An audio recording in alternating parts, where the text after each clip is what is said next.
Hello everyone, this is Daniel Riley for Sports Talk on Power Talk Internet Radio. My main responsibility for this podcast, ladies and gentlemen, is sports and current events. I usually leave television to someone else. However, something's been on my mind following the success of the last season of Samurai-Jack, and it doesn't have anything to do with the series itself. My question is, why don't we have more animated adult shows? Especially when children's shows can be made darker and uglier for the original audience when they finally hit adulthood. Look, I get it.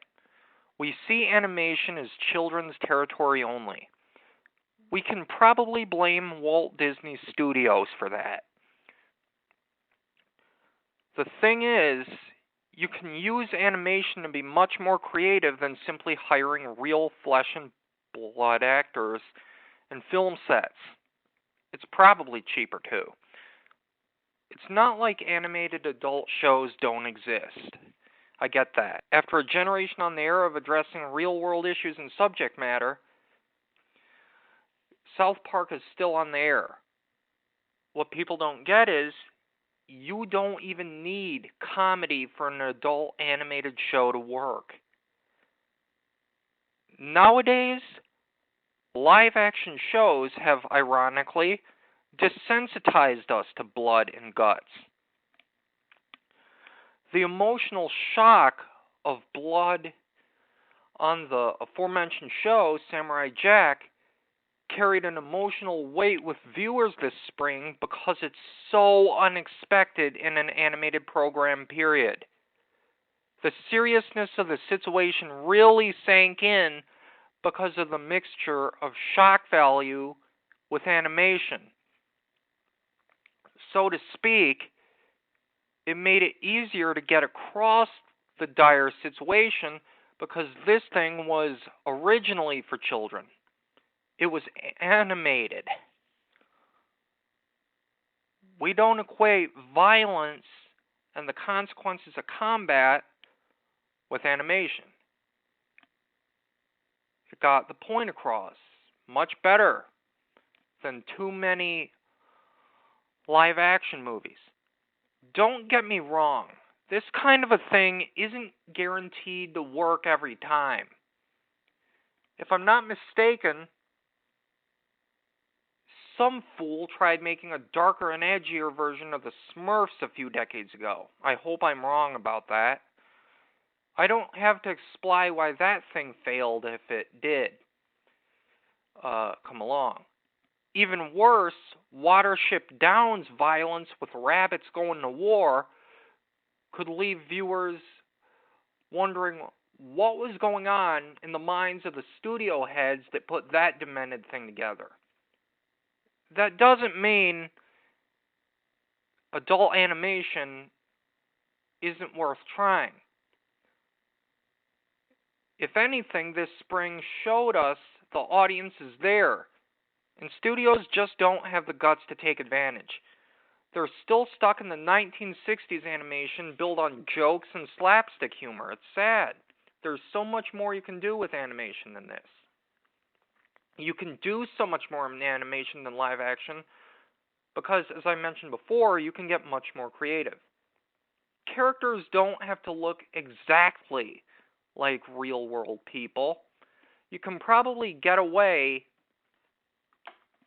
with more shocking subject matter than in live action. For that matter, you could probably tell a better story.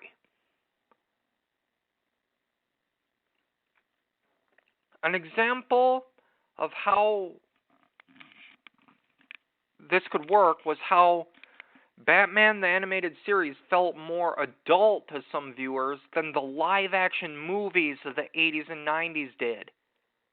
For some reason, that show, along with Batman Beyond, felt like it captured the nastiness of the overall situation a crime-infested city faces than the movies did. It's because you have to put, dare I say it, so much more effort into storytelling in a 30-minute show than a 3-hour movie. The cold realities of life in that way are much more comparable to episodic storytelling of an animated show than a feature film, live action or otherwise. We've all taken a full week waiting for a dreaded phone call or felt hopelessness at some point in life. An animated drama could capture that and draw an imagery that's so unexpected you feel a character's pain. You feel the trauma of a wrongful killing or some sort of terrible situation happening. Again, animation usually doesn't do this. And it's sad studios don't take advantage of this opportunity. You could also make more stylistic settings than a live action drama, say, like As the World Turns, which had to stick with bland buildings. You can explore worlds you wouldn't otherwise be able to depict. Something along the lines of, say, Another Dimension or a futuristic city.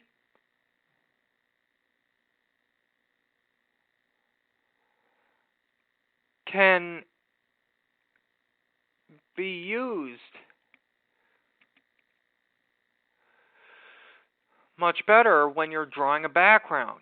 You can't be creative with live action sets.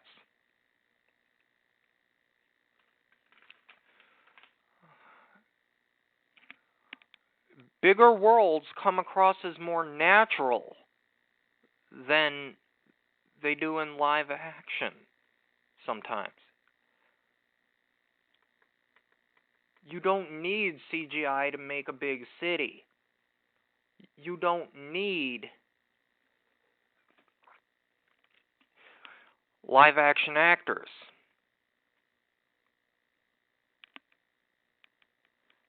True, some animated adult stuff can go way too far.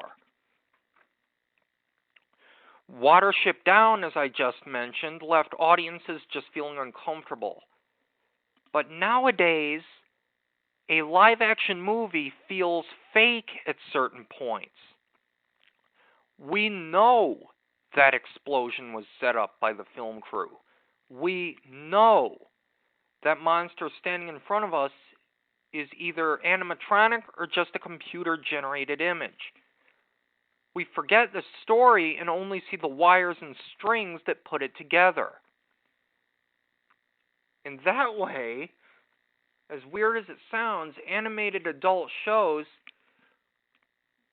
would do a much better job of drawing us in when there's an explosion on screen. Yes, it's animated, but it makes it feel like a bad situation actually came out of left field, like in life. You can get the seriousness of that event across much easier. It would pack much more of an emotional punch than real-life actors and film sets just build on some back lot. Live action suddenly doesn't feel so threatening anymore. You expect some over-the-top disaster to hit, and as a result, you don't get the seriousness of what's happening. Animation could also be used to make a point. Live-action movies that try this feel far too trite or like the filmmaker is just grasping at straws. While a comedy South Park did this very well. An animated show can depict a director's frustration with a social issue. And ironically, it's because you can go over the top sometimes in ways that live action shows do, and going over the top feels more natural and more tolerable than in some live action drama. It's an outrage Hollywood does not take that approach. Animated dramas and making kids shows darker and uglier is a risk that has to be taken. The thing is, that approach is as good an acknowledgement the world isn't some fairy tale as any live action film could ever do. Maybe animation would even do much better. This is Daniel Riley for Power Talk. I hope you tune in again next week. Thank you so much. So long.